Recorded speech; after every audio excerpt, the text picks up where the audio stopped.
శ్రీకాకుళం జిల్లా తిరుమల పవిత్రతను, స్వామివారి ప్రసాదం విశిష్టతను, వెంకటేశ్వర స్వామి వైభవాన్ని, టీటీడీ పేరు ప్రఖ్యాతులను, వెంకటేశ్వర స్వామి ప్రసాదమైన లడ్డూ పవిత్రతను రాజకీయ దుర్బుద్ధితో కావాలని అబద్ధాలాడి జంతువుల కొవ్వుతో కల్తీ జరిగినట్టుగా ఆ కల్తీ ప్రసాదాన్ని భక్తులు తిన్నట్టుగా అసత్య ప్రచారంతో ముఖ్యమంత్రి హోదాలో ఉన్న చంద్రబాబు తిరుమల లడ్డూను, వెంకటేశ్వర స్వామి విశిష్టతను అపవిత్రం చేసినందుకు చంద్రబాబు నాయుడు పాపాన్ని ప్రక్షాళన చేసేందుకు మాజీ ముఖ్యమంత్రి వైఎస్ జగన్మోహన్ రెడ్డి శనివారం చంద్రబాబు చేసిన పాప ప్రక్షాళన కోసం తిరుమలలో ప్రత్యేక పూజలు నిర్వహించనున్నారు.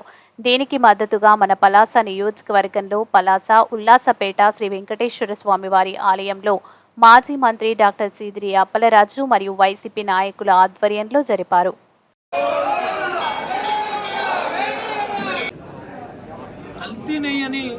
ఎలా తెలిసింది?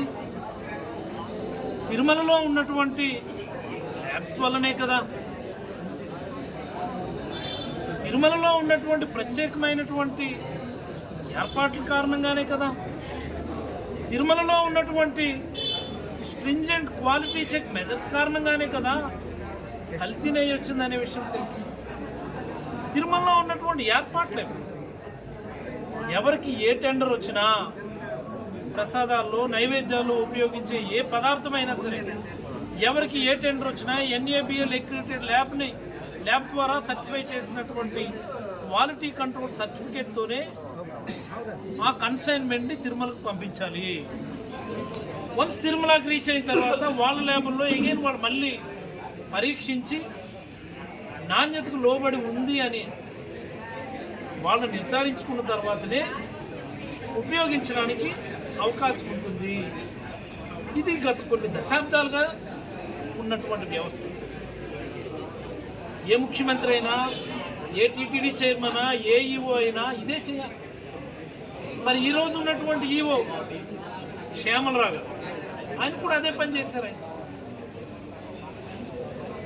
మేలో టెండర్ వచ్చింది ఒక కంపెనీకి, జూన్లో ఇంగ్రీడియంట్స్ని పంపించడం మొదలుపెట్టాడు ఆయన నెయ్యి, ER డైరీ అన్నటువంటి వాడు. మరి జూలైలో ఒక 2 ట్యాంకర్లు అడల్టరేటెడ్ ఘీ అనిపిస్తే దాన్ని ఆపి పక్కన పెట్టారు. మరో 2 ట్యాంకర్లు వస్తే అవి కూడా అడల్టరేటెడ్ అని చెప్పి పక్కన పెట్టారు. వాటిని ఫర్దర్ టెస్టింగ్ అని వేరే ల్యాబ్కి పంపిస్తే వాళ్ళు దాన్ని నిర్ధారిస్తే దాన్ని తిరిగి పంపించారు. ఇది 1కి 2 సార్లు 3 సార్లు టీటీడీ ఈఓ చెప్పారు. ఆయన ప్రభుత్వ రిపోర్ట్ అడిగితే రిపోర్ట్లో కూడా ఆయన స్పష్టంగా ఇదే రాశారు. ఆయన మా దగ్గరకు వచ్చిన ట్యాంకర్లు మేము పరీక్షించిన తర్వాత అవి అడల్టరేటెడ్ ఘీ అని తెలిస్తే వాటిని మేము పక్కన పెట్టాము. ఫర్దర్ టెస్టింగ్ చేసిన తర్వాత నిర్ధారణ అయిన తర్వాత దాన్ని వెనక్కి పంపించి షోకాజ్ నోటీసులు ఇచ్చాము. ఎక్కడ కూడా కల్తీ నెయ్యి వాడలేదు, వాడడానికి ఆస్కారం లేదు. తిరుమల తిరుపతి దేవస్థానంలో అక్కడ ఉన్నటువంటి క్వాలిటీ కంట్రోల్ మెజర్స్ అలాంటివి, అక్కడ ఉన్నటువంటి ప్రత్యేకమైనటువంటి క్వాలిటీ కంట్రోల్ మెజర్స్ కారణంగానే, అక్కడ ఉన్నటువంటి ప్రత్యేకమైన ల్యాబొరేటరీ ఫెసిలిటీస్ కారణంగానే గతంలో చంద్రబాబు గారి హయాంలో అయినా ఒక 14-15 సార్లు ఇదే మాదిరి ట్యాంకర్లు వెనక్కి పంపించడం, జగన్మోహన్ రెడ్డి గారి హయాంలో సుమారుగా 18 సార్లు ట్యాంకర్లని వెనక్కి పంపించడం జరిగింది. మనందరం మీద గర్వపడాల్సినటువంటి సందర్భం ఇది. బ్రహ్మాండమైన క్వాలిటీ కంట్రోల్ మెజర్స్ ఉండడం వల్ల ఏ రకమైనటువంటి కల్తీ పదార్థాలు వాడడానికి అవకాశం లేని విధంగా మన తిరుమల తిరుపతి దేవస్థానంని ఇన్ని దశాబ్దాలుగా శతాబ్దాలుగా మనందరికీ ఎలువేల్పైనటువంటి ఆ దేవునికి పవిత్రతకు భంగం వాటిల్లకూడదని ఆ రకమైనటువంటి ఏర్పాట్లు మనందరం చేసుకున్నాం. దీన్ని మనందరం గర్వపడాలి. మరి దీన్ని ఇప్పుడు ముఖ్యమంత్రి చంద్రబాబు గారు ఎలాగైనా సరే బురద జల్లేయాలి, ఎలాగైనా సరే ఈ వ్యవహారంలో జగన్మోహన్ రెడ్డి గారి లాగా ఎలాగైనా సరే మత కల్లోహాలు సృష్టించాలి, ఎలాగైనా సరే ఒక పొలిటికల్ కాంట్రవర్సీ క్రియేట్ చేయాలి, ఎలాగైనా సరే ఈ రాష్ట్రంలో అశాంతి వాతావరణాన్ని నెలకొల్పాలి. ఓ మాట అన్నాడు గట్టిగా, కల్తీ నెయ్యి అని. రాష్ట్రం, దేశం, ప్రపంచం మొత్తం కల్తీ నెయ్యట అని చెప్పి ఈరోజు గట్టిగా మాట్లాడుకుంటుంటే నెమ్మదిగా అంటాడు, నేను దాన్ని వాడలేదు. ఈవో గారు అదే కదా చెప్పారు. గట్టిగా మీలాంటి ప్రెస్ వాళ్ళని చంద్రబాబు గారిని అడిగితే అంటాడు ఆ 4 ట్యాంకర్లని వాడలేదు, ఇంకా వేరే అయినా వాడుండొచ్చు కదా, ఇంకెక్కడైనా వాడుండొచ్చు కదా. ముఖ్యమంత్రులు మాట్లాడే మాటలేనా ఇవి?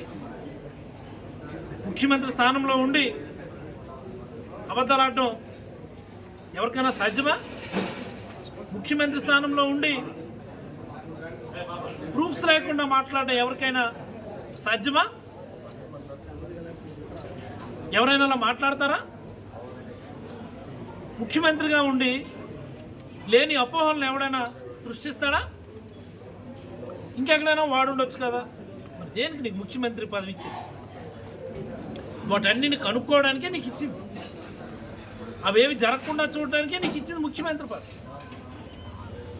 పోనీ చంద్రబాబు గారు అన్నట్టు కల్తీ జరిగిందని అనుకుందమ్మా, కల్తీ జరిగిందని అనుకుందమ్మా. కల్తీ జరిగితే ఎప్పుడు జరిగింది? జూలైలో జరిగింది. ఏఆర్ డైరీ వాళ్ళు ఎప్పటి నుంచి నెయ్యి పంపిస్తూ ఉన్నారు? జూన్ 12, 14 తర్వాత నుంచి పంపిస్తూ ఉన్నారు.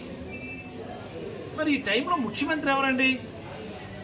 ఈ టైంలో ఈవో ఎవరండి? ఎవరండి దానికి రెస్పాన్సిబుల్? ఒకవేళ కల్తీ జరిగి ఉండుంటే అది నీ హయాంలో జరిగింది చంద్రబాబు. ఒకవేళ కల్తీ నెయ్యి కానీ వాడి ఉండుంటే మీరు నియమించినటువంటి ఈవో శ్యామలరావు గారి ఆధ్వర్యంలో జరిగింది.